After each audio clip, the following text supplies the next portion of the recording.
नमस्कार दोस्तों, शीर्ष विज्ञान बुक में एक बार फिर आप लोगों का बहुत बहुत स्वागत है। दोस्तों आज मैं आप लोगों को बताने वाला हूं कि डिसिमल एवं कड़ी में क्या संबंध होता है। ठीक है, तो दोस्तों इसके पहले भी मैंने एक वीडियो बनाया था जिसमें बताया था कि कड़ी को हेक्टेयर में कैसे कन्वर्ट करते हैं। ठीक है, एक हेक्टेयर में कितनी वर्ग कड़ियाँ होती हैं, बहुत बढ़िया से मैंने उस वीडियो में समझाया है। अगर आप लोग देखना चाहते हैं उस वीडियो को तो डिस्क्रिप्शन बॉक्स में उसका लिंक मिल जाएगा, आप वहाँ से उस वीडियो को देख लीजिएगा। आपकी समझ में आ जाएगा कि एक हेक्टेयर में कितने वर्ग कड़ी होती हैं। ठीक है, तो चलिए आज हम जान लेते हैं कि एक डिसिमल में कितने कड़ियाँ होती हैं, कितने लट्ठे होते हैं। ठीक है, डिसिमल को कैसे कड़ी में कन्वर्ट करते हैं। ठीक है, तो दोस्तों यहाँ देखिए, हम जानते हैं कि एक लट्ठा बराबर 10 कड़ी होता है। दोस्तों अगर आप लोग कड़ी के बारे में नहीं जानते हैं तो मेरी पिछली वीडियो को आप लोग देख लीजिएगा, आपकी समझ में आ जाएगा कड़ी लट्ठे में क्या संबंध होता है। ठीक है, तो चलिए हम जान लेते हैं कि डिसिमल को कड़ी में कैसे कन्वर्ट करेंगे। ठीक है, चलिए एक लट्ठा बराबर होता है 10 कड़ी, तो यहाँ इसलिए हम लिख सकते हैं इसको एक लट्ठा गुणे एक लट्ठा बराबर एक वर्ग लट्ठा। ठीक है, तो दोस्तों यहाँ पर लिखा गया है कि एक लट्ठा गुणे एक लट्ठा बराबर एक वर्ग लट्ठा। इसका मतलब क्या होता है? इसका मतलब ये हुआ कि किसी खेत की लंबाई एक लट्ठा और चौड़ाई भी एक लट्ठा है तो वह एक वर्ग लट्ठे के बराबर होगा। किन्हीं भी दो संख्याओं का जब हम गुणा करते हैं तो वो उसका जो गुणनफल होता है वर्ग में आता है। ठीक है, इसलिए हम उसको वर्ग लगाकर लट्ठा है तो लट्ठा लिखेंगे, कड़ी है तो कड़ी लिखेंगे।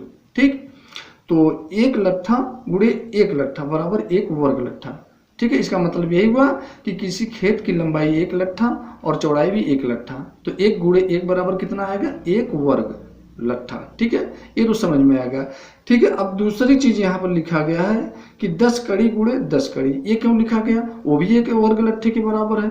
ठीक है, तो ये भी समझ लीजिए कि एक वर्ग लट्ठा बराबर 10 गुणे 10 कड़ी या एक लट्ठा गुणे एक लट्ठा।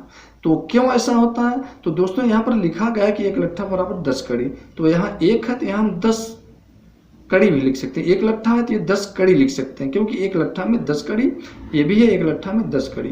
तो ठीक है, तो ये भी जो है एक वर्ग लट्ठा के बराबर हो गया। अच्छा, अब दोनों का जब गुणा कर देंगे तो ये हो जाएगा 100, तो ये क्या हो गया? 100 वर्ग कड़ी, और इधर ये क्या है? एक वर्ग लट्ठा। तो इसका मतलब क्या हुआ कि एक वर्ग लट्ठा में 100 वर्ग कड़ी होती है। ठीक है, तो अब चलिए हम जान लेते हैं कि किस तरह से आप डिसिमल को लट्ठे और कड़ी में कन्वर्ट करेंगे। ठीक है, तो दोस्तों यहाँ पर दिया गया है कि एक डिसिमल बराबर होता है 10 वर्ग लट्ठा, ये आपको मालूम होना चाहिए। ठीक है, जहां पर भी खेत की पैमाइश डिसिमल में होती है उनको ये मालूम होना चाहिए कि एक डिसिमल में कितने वर्ग लट्ठे होते हैं। चलिए, एक डिसिमल में 10 वर्ग लट्ठा होता है। इसका मतलब क्या हुआ? इसका मतलब ये हुआ कि किसी खेत की लंबाई 10 लट्ठा और चौड़ाई 1 लट्ठा। ठीक है, किसी खेत की लंबाई 10 लट्ठा और चौड़ाई 1 लट्ठा है तो वह उसका जो क्षेत्रफल होगा 1 डिसिमल के बराबर होगा। ठीक, समझ में आ गया? इसको हम ऐसे भी लिख सकते हैं, किसी खेत की लंबाई और चौड़ाई ऐसी होनी चाहिए जिसका गुणनफल यानी गुणा करने पर 10 आना चाहिए। तो कौन कौन सी संख्या हो सकती है? चलिए 10 गुणे 1 कर सकते हैं या हम 2 गुणे 5 कर सकते हैं। ठीक है, 2 गुणे 5 करेंगे तब भी ये 10 ही इसका क्षेत्रफल आएगा। ठीक है, तो इस तरह से भी लिख सकते हैं। हम यहां लिख सकते हैं 2 गुणे 5 वर्ग लट्ठा। ठीक है, चलिए ये तो समझ में आ गया। ठीक है, अब जैसे यहां पर लिखा गया ये 10 गुणे 1 वर्ग लट्ठा, इसका मतलब ये हुआ कि किसी खेत की लंबाई 10 लट्ठा चौड़ाई 1 लट्ठा, तो ये भी एक डिसिमल बराबर हो गया 10 गुणे 1 वर्ग लट्ठा। अब इसको हम लिख सकते हैं 10 गुणे 100 वर्ग कड़ी। क्यों लिख सकते हैं? क्योंकि 10 लट्ठा ये है। ठीक है, 10 लट्ठे का मतलब क्या हुआ? यहाँ पर दिया गया एक लट्ठे में 10 कड़ी होती है, तो 10 लट्ठे में कितना होगा? 100 कड़ी होगी। ठीक है, ये 100 कड़ी, 10 लट्ठा बराबर कितना हुआ? 100 कड़ी, और एक लट्ठा ये, एक लट्ठे में कितनी कड़ी होती है? 10 कड़ी, तो ये 10 हो गया। तो इस वर्ग लट्ठा जो है इसको हम कड़ी में भी लिख सकते हैं।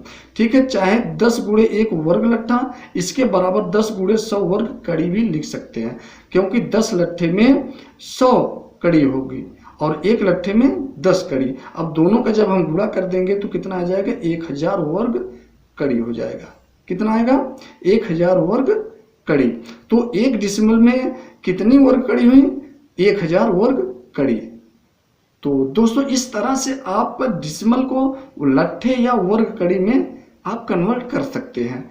ठीक है, तो दोस्तों बहुत सरल तरीका था, शायद आप लोगों को जरूर समझ में आ गया होगा कि किस तरह से आप डिसिमल को लट्ठे या कड़ी में कन्वर्ट करेंगे। ठीक है, तो दोस्तों आज के लिए बस इतना ही मुझे बताना था। अगर आप लोगों की वीडियो पसंद आई हो तो लाइक जरूर करिएगा और ज़्यादा से ज़्यादा इस वीडियो को अपने दोस्तों में शेयर करिएगा ताकि और लोगों को भी इसकी जानकारी हो सके। ठीक है, तो दोस्तों आज के लिए बस इतना ही। नमस्कार।